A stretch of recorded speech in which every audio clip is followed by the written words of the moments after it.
Ok, buenas noches. Vamos a ver esta clase barra taller de clase de adjudicación para parlamentario británico integrada. Está dividida en tres partes. Vamos a ver dos del equipo de debate de la Universidad Central de Venezuela, equipo de UCB en el periodo 19-20. Mi nombre es Nelson Pernía. Esto, más que una clase que sea un monólogo, no sé hablar, de una dirección a otra, va a ser con personas en vivo, entonces probablemente hayan preguntas. La idea de esto es que dure más o menos 2 horas. Y bueno, vamos a comenzar. Antes de ir directamente a lo que son las tres partes, que son los principios básicos de adjudicación, la adjudicación más bien entendida como la deliberación, que es lo que se hace en torno ya durante el debate y los 15 minutos que se hace con el panel completo y directamente el feedback. Es importante entender estas tres partes. Vamos primero con lo que sería la clase 0, la primera parte, la parte génesis, por así llamarlo, que es qué se hace antes, o qué deberíamos entender más bien antes de adjudicar. Y es la evaluación que hacemos como debatientes normalmente, la labor de juez. Y cómo a partir de eso entender precisamente qué es lo que tiene que hacer un juez, cuál es su labor al momento de adjudicar, y que normalmente no tenemos bien establecido qué es eso para precisamente en medio de un torneo, cuando nos toca evaluarlos, precisamente qué puntuaciones colocar, ¿no? Qué ponderar y qué no. En la medida en que entendemos eso, bueno, podemos llegar a un mejor entendimiento primero como debatientes para después aprender esto. Esto normalmente porque dentro del circuito aprendemos primeramente la mecánica de debatientes y después la de juez. Y quizás no tenemos establecido cuál es la valoración correspondiente. Entonces, lo primero es que en la visión del debatiente y en qué evaluamos, debemos tener claro que hay dos partes dentro de la labor de adjudicación. Es propiamente lo que entendemos como adjudicación y el feedback. ¿Qué pasa? Como debatientes solamente vemos lo que es el feedback, no vemos lo que pasa en la adjudicación, no tenemos contenido de lo que sucede en esos 15 minutos. Y que es un criterio importante acá, que muchas veces nos dejamos llevar netamente por lo que sucede en el feedback sin tomar en cuenta esa adjudicación. Lo único que podemos nosotros conocer de esa adjudicación son las posiciones y a partir de allí tenemos una idea de más o menos si el juez es bueno o es malo dentro de obviamente la subjetividad que tenemos como debatientes en un momento de, por ejemplo, la última ronda abierta en un torneo. Entonces, lo que ven en la pantalla de BX es cuando consideramos que hay una buena adjudicación y cuando consideramos que hay un mal feedback. Eso en el primer caso. Después, cuando consideramos que hay una mala adjudicación por un bad feedback, bueno y malo malo. En términos generales, vamos a entender como una buena adjudicación lo que nosotros como debatientes veríamos apenas nos dan resultados como las posiciones correctas o una decisión que es mínimamente acertada a lo que nosotros vimos durante el debate. Esto puede ser que, por ejemplo, primero y segundo sean iguales, pero el tercero y cuarto estén cambiados. O que todas las posiciones sean iguales. O quizás eso, que hayan dos posiciones que vemos que nosotros también vimos así, pero hay dos que son diferentes. Más o menos eso es lo que normalmente uno entendería como una buena adjudicación, así de primera vista. Y un mal feedback o un buen feedback, precisamente, aquí se puede dividir en dos partes. Cuando es correspondiente a lo que nosotros vimos como una buena adjudicación o cuando no. A ver, hay varias cosas que tomar en cuenta para hablar de si un feedback es bueno o malo. Desde la explicación propiamente de por qué son esas posiciones, eso es lo fundamental. Después estaría en la estructura que maneje el juez para precisamente dedicarle tiempo a cada una de las 6 comparativas a las que debería dedicarle tiempo. Y en un tercer punto podríamos llegar a tomar incluso el tema de desenvolvimiento que tiene. En cualquier caso, lo que vamos a ver acá es cómo en cada uno de estos casos, hablando así de forma general, podemos puntuar de una u otra forma. Entonces, en el primer caso, en donde se da un escenario en el que hay una buena adjudicación, pero nosotros podemos llegar a creer que hay un mal feedback. Precisamente en el escenario en el que nosotros quizás vemos unas posiciones que de primer momento son acertadas, quizás de manera unánime, como debatientes. Unánime me refiero a que las 4 posiciones las vemos correctas, pero el feedback es malo en cuanto a que las posiciones, como las está explicando el juez, no son las que nosotros consideramos atingentes o de lleno, de una manera más acercada a la objetividad, no están bien explicadas, o que directamente el feedback no es atingente a lo que debería ser la labor de juez. En ese tipo de escenarios se da mucho, particularmente en las que podríamos llamar que debates fáciles, aunque de lleno no deberíamos ir con con la visión de que hay un debate fácil, pero particularmente entendiendo que, bueno, hay 4 posiciones que en un primer momento la mayoría podría haber iguales. Entonces, vamos a manejarnos una puntuación de 1 al 10, ¿sí? Lo que ven al principio es como el piso para cada escenario aproximado dentro de estas visiones generales que estamos teniendo. Y es para precisamente en cada debate podamos poner puntuaciones que sean acordes a la labor que se está teniendo y entender que en los torneos lo importante que es que los jueces sean bien puntuados de parte de los debatientes. Y esto es para que precisamente los jueces vayan a las salas que les corresponde dentro de su nivel, ¿no? Debemos tener en cuenta que los jueces también están en una constante competición. Entonces, en este escenario, normalmente el piso debería ser un 5. ¿Por qué? Porque nosotros no podemos irnos por el tema de, ay, bueno, era una deliberación fácil, era una adjudicación fácil, entonces voy a darle todo el peso al feedback. Tenemos que tomar en cuenta que a lo mejor hay mucha gente que en los 15 minutos de dar una retroalimentación quizás no es tan fluida, le cuesta más, le cuesta trabajo hacer el tema de los choques, pero igual hay que valorar el tema de la adjudicación que se hace. Si las posiciones son muy acordes al debate que probablemente se tuvo y que nosotros como debatientes vemos como correcto, deberíamos ponderar ello. Por tanto, el piso normalmente debería ser precisamente lo más acercado al promedio, que es 5. Quizás si el feedback de verdad es muy terrible, es muy malo, y estamos hablando ya de cosas, de situaciones excepcionales, no lo normal, podríamos llegar a bajarlo incluso a 4. Pero de verdad se debería ser el piso. Ahora bien, también hay que entender que si el feedback es malo, hay gente que probablemente, la mayoría, puedan ser capaces de dar una adjudicación y un buen feedback. El buen feedback no es solamente el que es muy bueno, sino también el que tiene un nivel promedio. Por tanto, el techo debería ser 6. En ese mismo escenario vamos al caso contrario, en el que hay una de buenas a primeras mala adjudicación, pero entendemos que hay un buen feedback. Allí, como ven, la puntuación cambia. ¿Por qué? Porque precisamente, ¿qué es una mala adjudicación? Mira, realmente no es que exista una mala adjudicación, sino una visión de las posiciones de manera incorrecta.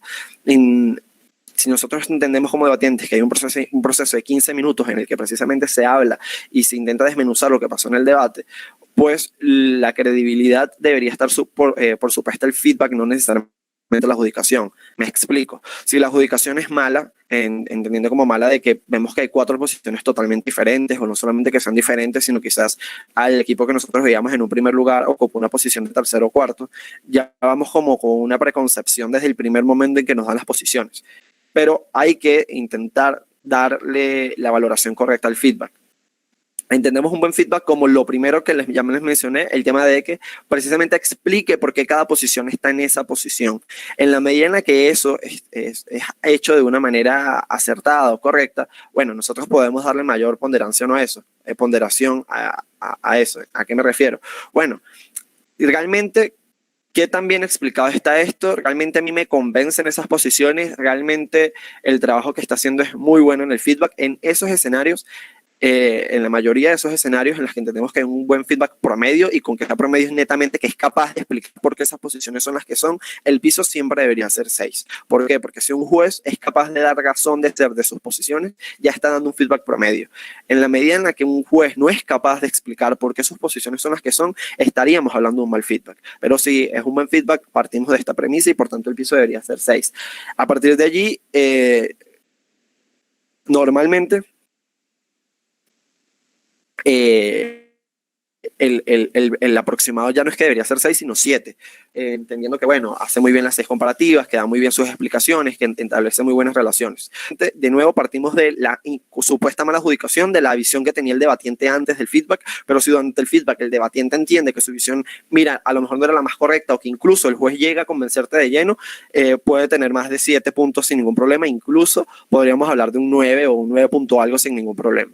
Pero es como les digo, el aproximado. Lo más importante es sobre todo entender el piso, no tanto hasta dónde puede llegar como techo, sino el piso. De dónde deberíamos partir para colocar una puntuación. Allí entonces ya establecidos estos 2 escenarios como que son como los más complicados, cuando me dan unas posiciones que yo creo que sí eran, pero el feedback no realmente corresponde con lo que deberían ser esas buenas posiciones, o el caso inverso, que es cuando vemos una adjudicación que no nos convence en un primer momento, pero con el feedback nos va terminando de convencer. Vamos a 2 casos que son más sencillos, que es el de cuando hay una buena adjudicación y un buen feedback, o cuando hay una mala adjudicación y un mal feedback. En la buena adjudicación, buen feedback es básicamente que las posiciones sean las más correctas, que no haya ninguna polémica, que tú lo veas acertado, que no de pronto el feedback se desarrolle sin mayor controversia y todas las explicaciones sean muy acertadas, a partir de ahí el piso ya no debería ser 6. Si todo es así, un trabajo tan redondo como se dice, el piso de pronto debería partir de un 7, un 6 punto algo. Y lógicamente entendiendo que todo lo que se está desenvolviendo es correcto, pues precisamente la mayoría de buenos jueces, cuando la mayoría de los jueces consigue un aproximado de experiencia, la mayoría ya puede empezar a escalar del 7. Por eso es que también hay que tener cuidado, no que el hecho de que a mí me den unas buenas posiciones y una buena explicación de las mismas debería ser mayor a 7. El mayor a 7 yo debería darlo cuando el trabajo realmente es muy excepcional, es muy excelente, es muy bueno, es muy profundizado. Hay muchos jueces que de pronto saben dar una buena adjudicación y un buen feedback, pero es incompleto, no profundiza tanto en cada punto del debate, esto quizás por el tiempo. Y aquí también podríamos empezar a valorar el tiempo, cuando colocar más de un 7, bueno, cuando realmente las 6 comparativas son manejadas con el tiempo de manera magistral, y ahí es cuando precisamente realmente podemos empezar a hablar de un 8 o 9. Esto no solamente, lo que pasa es que claro, que es más fácil verlo porque vemos la adjudicación de pleno ya correcta, pero incluso cuando vemos una mala adjudicación, como les comenté en el caso anterior de la mala adjudicación de un primer momento, pero el feedback te convence, bueno, también es aplicable este caso, ¿no? Ahora bien, vamos al último caso que puede ser el más controversial, que es el tema de cuando vemos una adjudicación incorrecta, pero además el feedback no ayuda mucho a esas posiciones. De nuevo, hay dos cosas fundamentales del feedback que entendemos como malo. Número uno, que no corresponda a las posiciones que te está dando. Si un feedback no responde, aunque esté bien explicado, aunque establezca bien las relaciones, si no está respondiendo a las posiciones que están puestas en la adjudicación, es un mal feedback. Y en un segundo punto, si además el feedback carece mucho de contenido, carece mucho de la estructura, carece mucho de forma, pues también podríamos catalogarlo como un mal feedback. En estos escenarios no es que estamos hablando de que el piso sea 5, sino que ese debería ser el techo. Y es que precisamente cuando hablamos de mayor puntuación a 5 debería ser lo que entendemos como el promedio. Entonces, si puntuamos con mayor a 5 a este tipo de feedbacks o adjudicaciones, lo que realmente estamos haciendo es dañar, o más que dañar, perjudicar a lo que es el buen desenvolvimiento del torneo, y precisamente también perjudicar al buen establecimiento de un criterio propio para poder adjudicar, porque si estás dando más de un 5 a este tipo de casos, entonces ¿cuándo colocarías un 7? ¿Cuándo colocarías un 6? Es posible que pongas a alguien menos de 5, y es importante esto porque normalmente cuando se dan estas tablas lo ideal es que todos estén por encima de 5, pero si existe la evaluación de 1, 2, 3 y 4 es por una razón, y es que sí es posible que algún juez tenga menos de 5. Ojo, hay que ser críticos, hay que tener objetividad al momento de colocar una evaluación. Nunca la evaluación del debatiente debe ser colocada en función de su propia posición, es decir, yo no voy a colocar una buena puntuación de 7, 8, 9 porque a mí me colocaron bien, porque a mí me colocaron en primer lugar. Al mismo tiempo, yo no puedo colocar una puntuación mala porque haya quedado en cuarto. Hay que intentar, en medida de lo posible, ser acertados con la evaluación que se está colocando, porque precisamente el juez también está teniendo una gran responsabilidad y está intentando hacer lo mejor posible para colocarte a ti una puntuación. Entonces, si a nosotros nos colocan en un primer lugar, pero sabemos que realmente había, por ejemplo, nuestra cámara directa de alta o baja merecía más ese primer lugar que nosotros porque nos hizo mucho mejores refutaciones, vemos nosotros mismos que no dimos grandes explicaciones y el juez tampoco lo está explicando muy bien, hay que ser justos con la puntuación que estamos colocando. Al mismo tiempo, si nos colocan en un cuarto lugar, pero la adjudicación fue muy precisa, el feedback estuvo muy bien explicado, tener la responsabilidad y la madurez de colocar una buena puntuación. Si hasta este punto alguien tiene alguna duda, por favor me lo dice por micrófono. Se pueden colocar decimales, ¿cierto? Sí, esto depende mucho del torneo. Hay torneos en los que directamente la tabulación, la gente que está en el comité de tabulación exige para una mayor facilidad de sacar resultados que las puntuaciones no tengan decimales, pero la mayoría del tiempo sí se pueden colocar decimales. Eso les permite mucho jugar con el tema de, bueno, que si yo vengo de un feedback de 7 y este feedback también me parece de 7, pero yo considero que es mejor, pero no tanto como para colocarle un 8, bueno, las decimales te permiten jugar mucho con eso. Sí, es una pregunta. Ajá.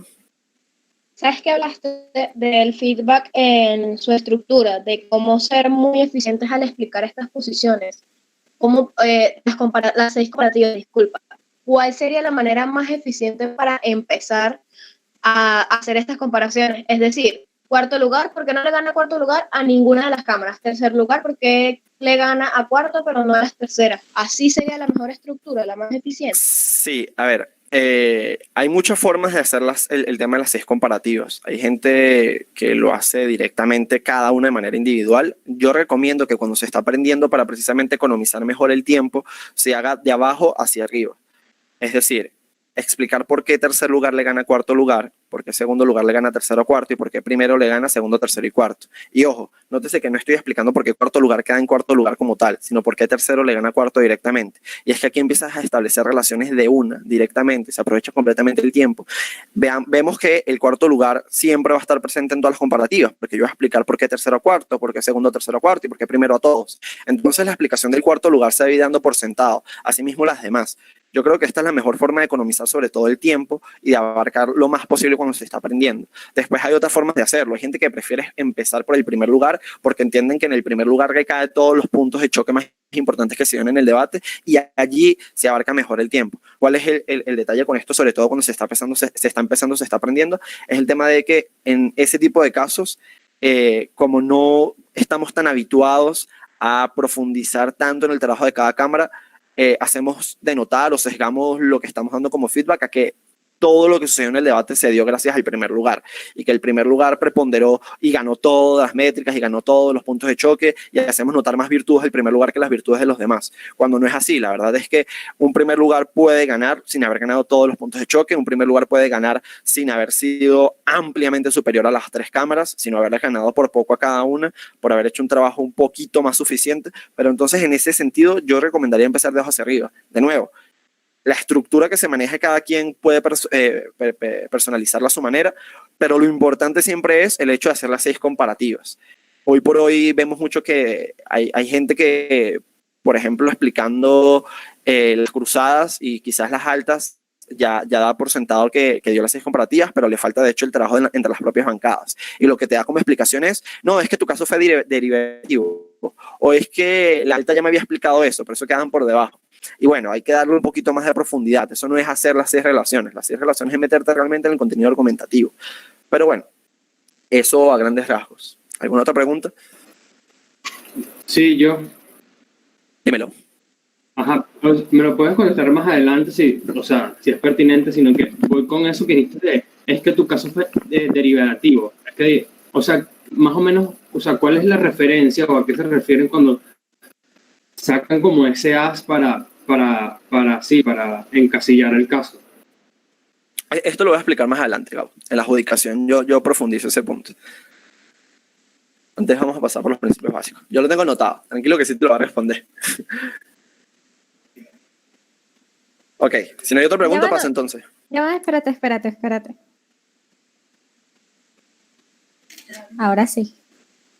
Ok. Estos estudiantes de hoy por hoy que toman apuntes tomando capturas y no anotan. Me encanta. Entonces, vamos a empezar. Primero, antes de pasar al primer punto, que son los principios básicos, entender cuál es la labor del juez, para qué existe, cuál es su función. En las clases que nosotros vimos en físico salieron ciertos términos que me gustaron mucho para explicar esto. Es importante entender que el juez esencialmente no está allí por una cuestión de protocolos, el juez no está ahí para precisamente colocar orden o estar pendiente de que cada persona llegue, aunque normalmente en los torneos así suceda. El juez principalmente está allí para precisamente netamente el tema de adjudicación, es decir, ver lo que pasa en el debate. Sin embargo, la labor del juez va más allá que eso. ¿Por qué? Porque ser juez es una responsabilidad de que un torneo se desenvuelva de la mejor forma posible. Al final el torneo tiene un fin académico y es que haya crecimiento dentro del debate. ¿A qué me refiero con esto? El juez también es parte de ese crecimiento, el juez es parte del tema de explicarle quizás a los debatientes qué cosas podrían hacer mejor, cómo mejorar, pero en esencia, su labor se corresponde netamente a traducir lo que sucede en el debate en unas posiciones. Esto es importantísimo también porque el juez no está para interpretar, el juez no está para ser un individuo. El juez está para precisamente que sea quien sea que se siente allí en la silla de juez, las posiciones salgan lo más parecidas posibles y que el feedback sea lo mejor posible, sea quien sea que esté allí. En la labor de adjudicación no existe un individuo o un yo, sino existe precisamente la esencia de, bueno, yo soy juez y yo cumplo con lo que es ser el juez. Es importante entender esto para precisamente ir con estos puntos. podremos llamarle sea como sea, pero el juez está allí para tabular, para validar o para traducir justamente y únicamente lo que sucede en el debate. Estamos hablando de tabular, validar o traducir, precisamente que no es una labor de interpretación. Yo no es que entendí algo y puedo llevarlo a esto, no. Precisamente lo que sucede en el debate es lo que sucedió y el juez lo único que debe hacer es, primero, llevar eso a posiciones y después repetir ese procedimiento de cara a los debatientes para explicar esas posiciones por lo que sucedió en el debate a los debatientes. Me explico. Yo como juez, lo primero que hago es validar que lo que pasó en el debate se convierta en 4 posiciones. Para esto normalmente tengo un panel completo, quizás de 3 personas, somos 3, y todos debemos entender que lo que pasó en el debate fue lo mismo. Colocamos posiciones y después repetimos ese procedimiento. Ahora validamos esas posiciones en base a lo que pasó en el debate para los debatientes. En esencia, el feedback, lo primero que tienen que hacer, ¿qué es lo que se tienen que hacer? Es explicar por qué esas posiciones son las que son. La labor del juez no está en resumir qué pasó en el debate, lo que pasa en el debate no importa, ya acabamos de ver el debate completo, en esencia esto de resumirlo. Es decir, el juez no tiene que pararse a decir, el primer ministro me dijo esto y esto y esto, el viceprimer ministro, líder de OPO me dijo no. El punto del juez es explicar por qué las posiciones son las que son, cómo se han sentido esas posiciones, relacionando lo que sucedió en el debate, porque por eso es un debate, explicando por qué lo que hizo una cámara en relación a lo que hizo la otra cámara la coloca en una posición. Allí es donde lo que sucede en el debate toma importancia, no de forma de resumen, porque ya todos los debatientes, ya yo como juez, ya el panel, ya todos vimos el debate. Entonces, ¿cuál es el valor añadido que da el juez? Bueno, precisamente relacionar, y esto es un término un poco controversial, ¿no? Pero buscar la objetividad de cómo dar esas posiciones y que todos quedemos satisfechos. En ese sentido también es muy importante el tema de la responsabilidad del juez, de que todos los debatientes sean capaces de ver el debate a través de sus ojos, de entender que el debate precisamente pasó como el juez lo está explicando y que fueron las posiciones que fueron, pues. De nuevo, no porque yo como individuo quiero convencerlos y quiero recibir una buena puntuación, sino yo como individuo busco la mejor explicación dentro de mi labor como juez y en medida de ese buen trabajo es probable que yo reciba una buena puntuación y que los debatientes queden satisfechos. Antes de pasar con la parte de los principios básicos, si hay alguna duda con esto que acabo de explicar.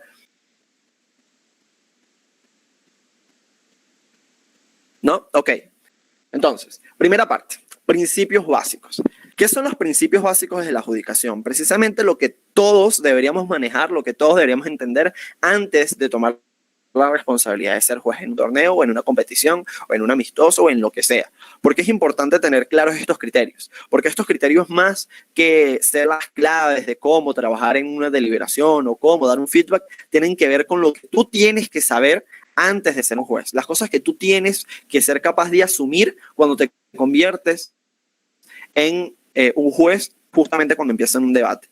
Sin embargo, algo importante que debo mencionar acá es que nuestra labor como juez, y es precisamente esto relacionado a lo que dije antes, no empieza cuando empieza un debate, sino empieza cuando nosotros tenemos que rellenar un examen, una evaluación de jueces, y empieza particularmente cuando nosotros nos mandan un reglamento de jueces. Porque esto es importante, porque quizás hayan reglas que, aunque parezcan minúsculas, pueden cambiar mucho en el desenvolvimiento de un debate entre torneo y torneo. Por eso es siempre importantísimo que como principio básico neto tengamos que nos tomemos esta labor con responsabilidad y leamos los reglamentos que se nos mandan, que entendamos cuando de pronto una regla en cuanto a un rol cambia, cuando una regla en cuanto a un punto de información cambia, y que nosotros durante el debate seamos capaces de manejar eso. No que tengamos que discutir o entrar en la dicotomía de que alguien en el debate me dice que se puede hacer algo y otro debatiente me dice que no se puede hacer algo, sino que yo como juez, precisamente porque conozco cuál es el reglamento, porque conozco cómo se hace la labor, sé capaz de manejar eso con responsabilidad. Entonces, pasamos con los principios básicos. Son 7. Primer principio básico es el tema de que somos semitabula rasa, o lo que se llama hoy por hoy como votantes informados. ¿Qué significa ser semitabula rasa o votante informado? Básicamente que nosotros juzgamos solamente y únicamente, exclusivamente lo que sucede en el debate. Es decir, nosotros abandonamos todo aquello que sabemos como alguien que conoce de X tema o que conoce sobre cualquier cosa, para precisamente abocarnos solamente a lo que pasa en el debate. Antes, en el debate antiguo, existía una figura que se llamaba la tabula rasa. ¿Qué era la tabula rasa? Básicamente que tú eras un niño de 5 años y te explicaban todo lo que sucedía en el debate. ¿Qué sucedía y por qué evolucionó esto a la semitabula rasa o el votante informado? Que se generaban debates distópicos. Habían debatientes que generaban una propia narrativa que era inventada, que era utópica, que era fantasiosa, y esto precisamente no permitía un debate más aterrizado. Además, permitía que la subjetividad del juez entrara muchísimo más. Aquí, el votante informado se refiere, la definición que se le da es una persona con conocimiento medio sobre cualquier tema. Ejemplificando, una persona promedio puede saber que el presidente de Estados Unidos es Donald Trump, una persona promedio puede saber que en Estados Unidos existe la democracia como el sistema operante, pero una persona promedio a lo mejor no entiende cómo se llevan las votaciones de los gobernantes allá o cómo funciona el tema de, o por ejemplo, un votante informado puede saber que son más o menos la Unión Europea y cuál es su fin, pero no sabe cómo es el sistema de veto ni qué hay que hacer para poder unirse a la nación europea. Ese tipo de cosas hay que entenderlas. Eso es lo que es el tema del votante informado. Porque esto es importantísimo. Porque a lo mejor hay debatientes que en un debate utilizan mucho conocimiento especializado o a mayor profundidad que nosotros no manejamos y lo compramos netamente porque consideramos, wow, es que este contenido es muy bueno. Aunque no lo entiendo, es muy bueno. ¿Qué pasa? Debemos tomar con pinzas el tema de los nexos lógicos en las explicaciones que hay detrás de ese conocimiento especializado. Si esas explicaciones, esos nexos lógicos le dan un sentido que a mí como juez me permite entender ese argumento perfecto, cala. Pero si yo no entiendo el argumento, es precisamente porque, bueno, quizás algo está fallando en el contenido que me está dando el debatiente. Y allí es donde hay que tomar este tipo de cosas con pinzas. Entonces, en esencia, ¿cuál es la esencia de este principio básico? Que se tome en cuenta única, sola y exclusivamente lo que sucede en el debate. ¿Queda este punto claro? Si no, paso al siguiente. Ok, siguiente. Ok, dime. No, está claro el punto. Ok, perfecto. Siguiente punto. Esto es importantísimo. También en contraste con lo que era de pronto cómo se juzgaba antes. Y es el tema de que no existen ni primeros ni cuartos automáticos. ¿Qué significa esto? Que no importa nada que haga dentro de el desenvolvimiento de cada uno de los oradores que le coloque una posición automática. Y con automática nos referimos a que líder extensión de gobierno se levanta, hace un discurso y yo digo, epa, ya. Con esa extensión trajo contenido nuevo que le gana al primer ministro y refutó todos los puntos de la alta de oposición. Ya está, es primer lugar. O vamos a un caso más extremo. Mira, no me trajo definiciones como primer ministro y por tanto su cámara queda de cuarta. El látigo argumentó, por tanto quedan de cuartos. El látigo no me hizo un resumen o no me hizo puntos de choque, por tanto quedan de cuartos. Todas estas son ideas erradas del debate. Cualquier cosa que haga una cámara debe ser valorada para posicionarla dentro del debate. En ese mismo sentido, nada de lo que haga ninguno de los oradores es justificativo para yo colocarlos ni de primeros ni de cuartos. Hay reglamentos que de pronto son más claros en cuanto a, bueno, pero ¿qué pasa cuando pasan cosas atípicas al debate? Por ejemplo, que hay una situación de violencia, de discriminación, o sucedan cosas que están fuera del debate como tal, como que el debate se tenga que detener por alguna cosa de peso mayor. En ese tipo de sentidos, igual el juez debe seguir con su visión normal del debate. Ese tipo de decisiones de qué pasa en ese tipo de escenarios o vienen ya escritas en los reglamentos o si no es así, tomará la decisión un comité de adjudicación, de tabulación, incluso de equidad, pero ese tipo de escenarios ya no le quedan en las manos al juez. En cualquier caso, el juez debe atenerse a precisamente como dentro de mi labor de juez y lo que pasa en el debate, yo soy capaz de colocar un primero, segundo, tercero o cuarto. Muy relacionado a este punto, vamos con el tercero, y es que se evalúa siempre el contenido. Y el cuarto, que es que el rol como tal no importa, porque estos dos puntos los anexo directamente. Bueno, porque precisamente el hecho de que un debatiente traiga una mejor oratoria de base que otro, o que un un debatiente no cumpla con el rol que tiene dentro de lo que entendemos como parlamentario británico, sobre todo como el primer ministro y el ático, que son los que tienen funciones más delimitadas, estos no son cosas de peso ni criterios para que tú en tu labor de juez los coloques en una posición u otra.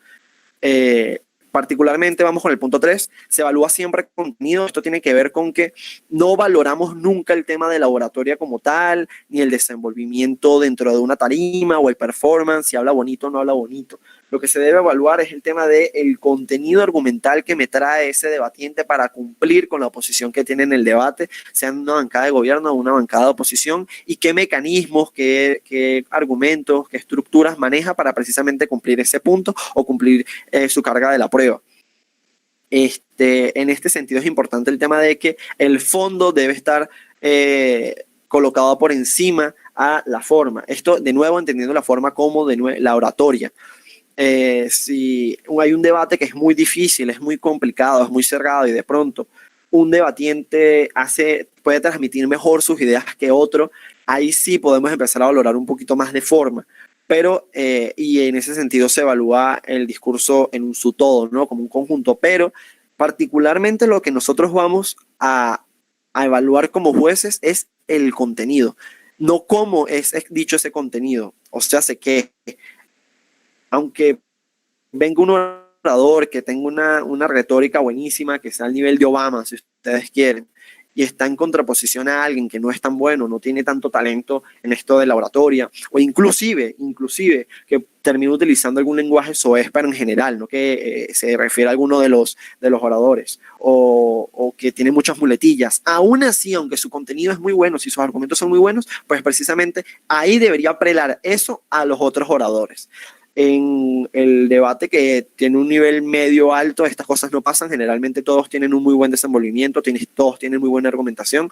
Entonces, como que este punto, como que, bueno, queda sobreentendido. Pero en los debates malos, que a algunos nos ha tocado adjudicar en algún momento, porque, bueno, la gente está aprendiendo, debemos entender que, aunque un orador venga y te hable 3 minutos y se siente, y el otro te hable 7 minutos, si el que te dijo en 3 minutos te explicó mucho mejor las cosas, te dio mucho mejor contenido, y el otro quizás hablaba muy bonito, pero en 7 minutos no te dijo mucho, bueno, el otro es el que debería llevar preponderancia en el debate.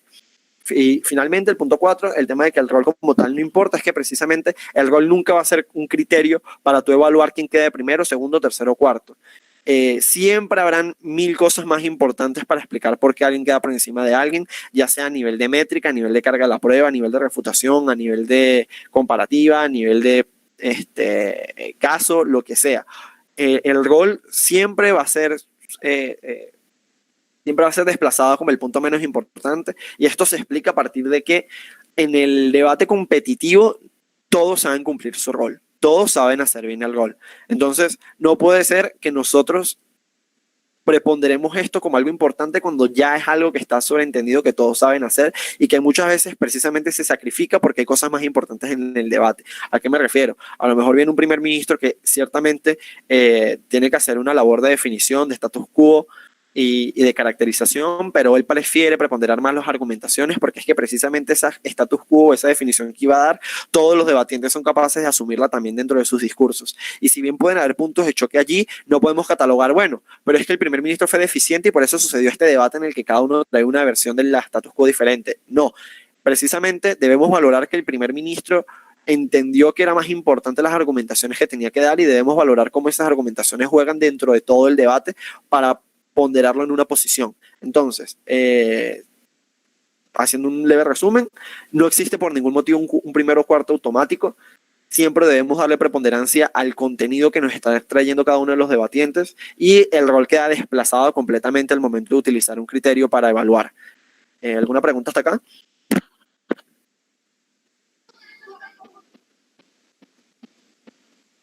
Dime.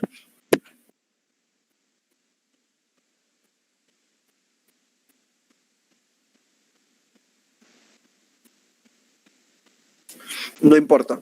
En su función de quedar de primero, segundo, tercer, cuarto lugar, eso no debería importar. Ciertamente el látigo no argumenta, por tanto, cuando argumenta y tú como juez tienes la facultad de identificar eso, sencillamente lo omites, no le das peso dentro de los puntos de choque, no le das punto dentro de las comparativas que tú y tu panel están haciendo, no le das mayor importancia. Pero decir, bueno, el látigo argumentó, no puede ganarle a la Cámara Alta de Gobierno. para nada. Si la labor del extensionista fue mucho mejor en cada uno de los apartados de argumentación, caso, estructuración, todo, perfectamente esa cámara puede ganar. En cualquier caso, lo que debemos tener en cuenta es que si un látigo argumenta, no es que eso le resta a su cámara, sino que sencillamente eso no le suma. Es así de sencillo. No es que porque argumentó el látigo, esto los pone en una posición desventajosa en relación a sus demás cámaras. Para nada. Es sencillamente que el látigo haya argumentado no le suma absolutamente nada a su cámara. Jugamos igual como si no lo hubiese hecho y ya. ¿Alguna otra pregunta? Una cosa que yo quería compartir. Muchas veces cuando somos jueces solemos comer con las palabras que dice el orador. Eso no debería suceder. A lo que debemos darle prioridad es al contenido y en el contenido los nexos lógicos que utilizan. Pero, por ejemplo, que vengan y pongan un argumento como este de la despolitización de la clase media, por ejemplo, y se desarrolla ese argumento. Y escuchar ese nombre con el nombre de la pérdida de la política. Por ejemplo, la pérdida de la política suena un poco menos atractivo, un poco menos técnico. Sin embargo, eso no es en lo que debemos fijarnos, sino más bien en el desarrollo de cómo está el argumento y qué tan fuerte es su desarrollo para de verdad ponderar uno sobre el otro.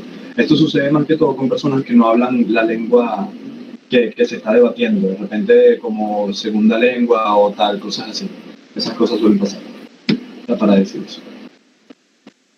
Sí, en este sentido es importante también entender el tema de los tecnicismos. Hay gente que mete muchos tecnicismos en el desarrollo del argumento que está haciendo y eso nos hace ver como, wow, qué bien está explicado este argumento.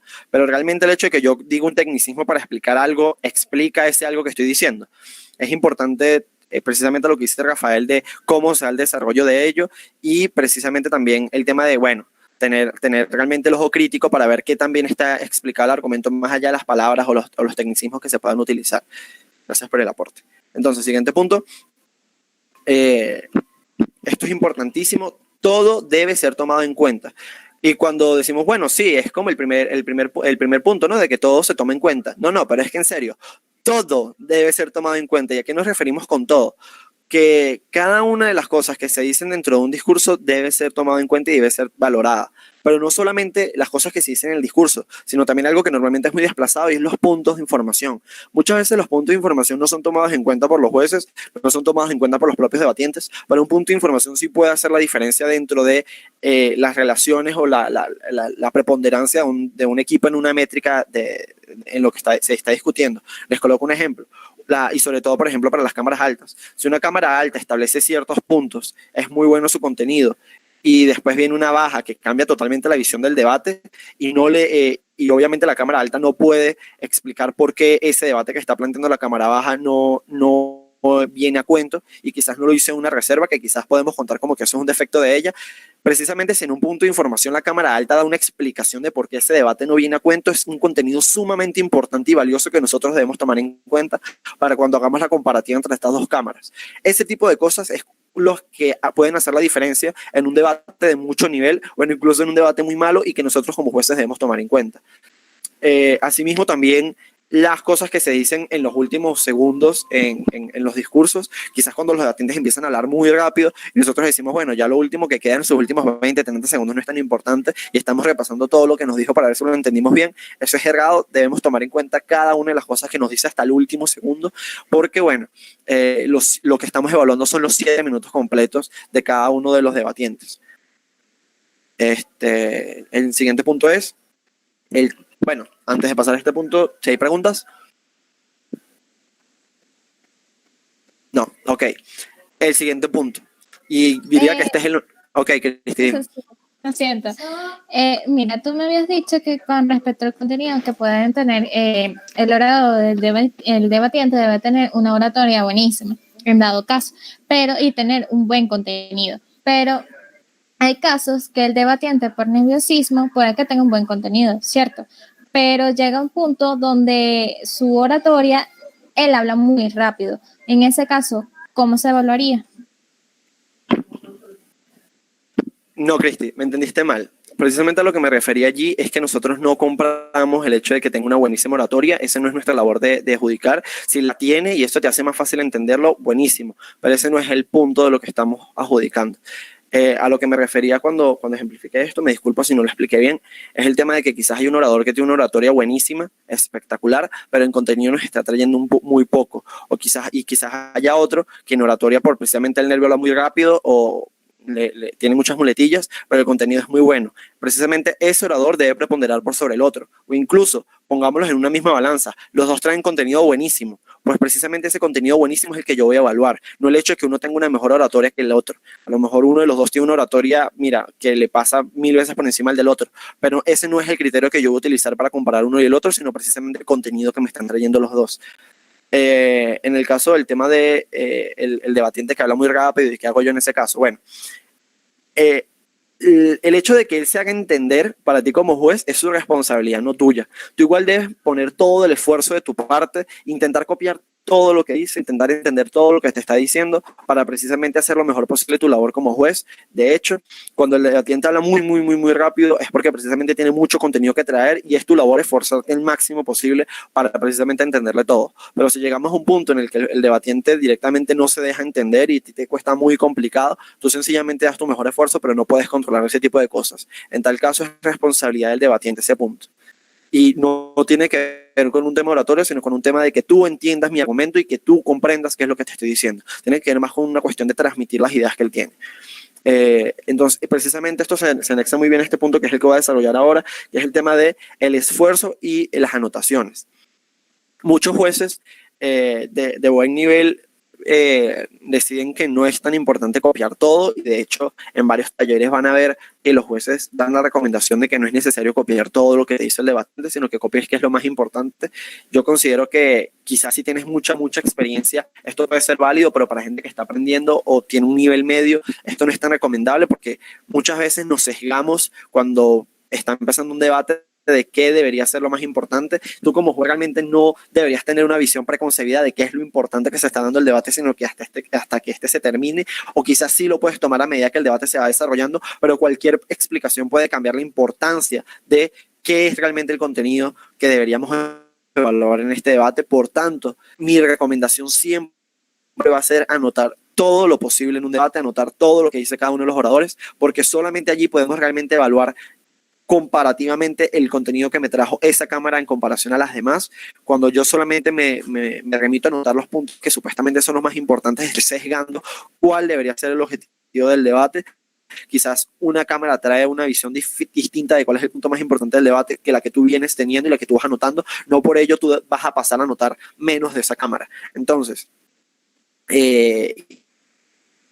aún así, saliéndonos de esta idea de anotar lo más importante o no más importante, el tema está en la recomendación igual de anotar absolutamente todo, porque cuando se acaba el debate muchas veces, un debate dura 1 hora completa, es muy fácil distraerse, es muy fácil dejar de prestar atención a los 7 minutos completos. Solamente con las anotaciones tenemos una verdadera guía para, ok, mira, esto fue lo que dijo, es que esto lo explicó de esta manera. Muchas veces de atención y recuerdo no podemos hacer un buen trabajo. En ese sentido, intenten en la medida de lo posible concentrarse mucho en hacer buenas anotaciones. El tema de las anotaciones también les va a permitir que cuando están de pronto en una deliberación complicada, defender un punto que los otros jueces no están viendo. En la medida en la que ustedes lo tienen anotado y utilizan las mismas palabras que dijo el orador, es que ustedes precisamente hacen un buen trabajo y permiten que una deliberación avance como debe avanzar.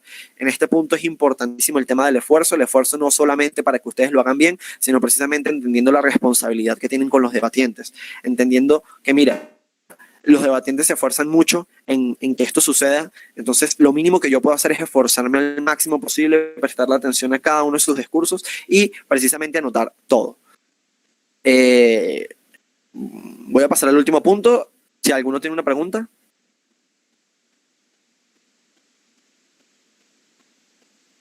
¿No? Ok. Esto es quizás un pelo controversial, pero el último principio básico antes de comenzar a adjudicar es que como jueces, y esto es lo más importante para tener en consideración cuál es nuestra labor, es que nuestra búsqueda para poner posiciones, quizás debemos atarla al tema de buscar el mejor resultado posible. ¿Y qué es el mejor resultado posible? No otro, sino el que tiene que ser. No estamos hablando de una cuestión de deber o una cuestión de consideraciones personales. El mejor resultado posible, el que tiene que ser, es precisamente el resultado que en cualquier adjudicación, sea el juez que se siente en esa silla, sea ese resultado. Y esto es súper complicado de conseguir en debates de salas tops, en finales, en semifinales o en debates de muchísimo nivel en general, porque claro, quizás en cambio de una adjudicación a otra, uno valora, prepondera ciertos pequeños detalles más que otros. En cualquier caso, nuestra función debe estar amargada al tema de que intentemos en la medida de lo posible que el resultado que nosotros demos sea el mejor posible, no solamente desde la adjudicación, sino también en el feedback. En la medida en la que nosotros nos exigimos lo mejor como jueces, hacemos que el debate como un todo, no solamente lo que pasó en la hora, precisamente sea bueno. Y es bueno en la medida en la que nosotros podemos decir, bueno, lo que pasó fue esto y esto y esto, y las posiciones claramente son este y este y estas.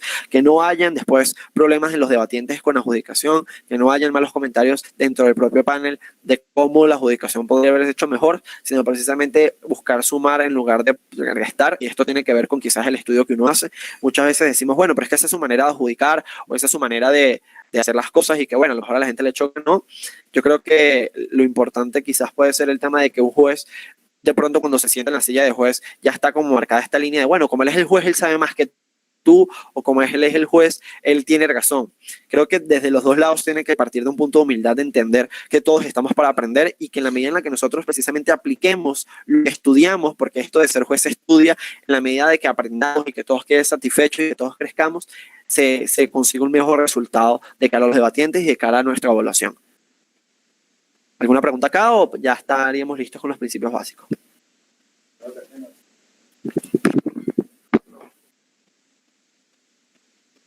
Listo, bien. Pequeño resumen. Principios básicos para adjudicar, lo que todos debemos saber. Mira, somos votantes informados, manejamos el conocimiento medio que la gente maneja. No tengo conocimiento especializado de nada, no tengo ni idea de cómo funciona la NASA internamente, no tengo ni idea de cómo se llega a Marte, no tengo ni idea de cómo funciona la inflación en términos de fluctuaciones económicas o comerciales, pero puedo entender más o menos qué es la inflación, puedo entender más o menos cómo funciona una oferta y una demanda, puedo entender qué es un Estado. Quizás no entiendo cómo funcionan todos los estados, pero puedo entender qué es la democracia y por qué es una cuestión importante dentro de los estados mantenerla. Quizás no entiendo a mayor trascendencia cuáles son las profundidades de la democracia. Se toma en cuenta solo lo que sucede en el debate, solo exclusiva y únicamente lo que pasa en el debate. No existen para nada primeros ni cuartos automáticos. Se evalúa siempre el contenido, vemos desplazada la oratoria. Sin embargo, sí damos importancia a la forma en la medida en la que el debatiente se hace entender con nosotros. Pero siempre lo que está por encima es las explicaciones, los argumentos, lo que dice, más que cómo lo dice. El rol como tal no importa, el hecho de que tú hagas mejor o peor un rol de látigo no va a condicionar que tu cámara quede de primero, segundo, tercero o cuarto. Todo debe ser tomado en cuenta. Esto incluye los puntos de información, esto incluye las primeras cosas que nos dice el primer ministro cuando empieza a hablar, lo que responde a los puntos de información, lo que nos dice en los últimos segundos cada uno de los oradores en sus discursos. Nosotros debemos entender que tenemos una gran responsabilidad cuando nos sentamos como jueces. En medida de ello vamos a aplicar nuestro mejor esfuerzo, prestar atención a todo lo que pasa y en la medida de lo posible copiar todo lo que nos sea posible del debate. Finalmente debemos canalizar nuestros esfuerzos en la búsqueda del mejor resultado posible, y eso se entiende no en una medida subjetiva de, bueno, yo voy a esforzarme mucho, que también, sino más bien abocado a cómo, no importa quién se siente en esta silla, este resultado va a ser lo más parecido posible a el que el debatiente se imaginaría como un muy buen resultado o el ideal. Explicado todo esto, pasamos a la parte 2 de esto. Ya no es tanto principios básicos, sino precisamente la adjudicación o deliberación propiamente entendida.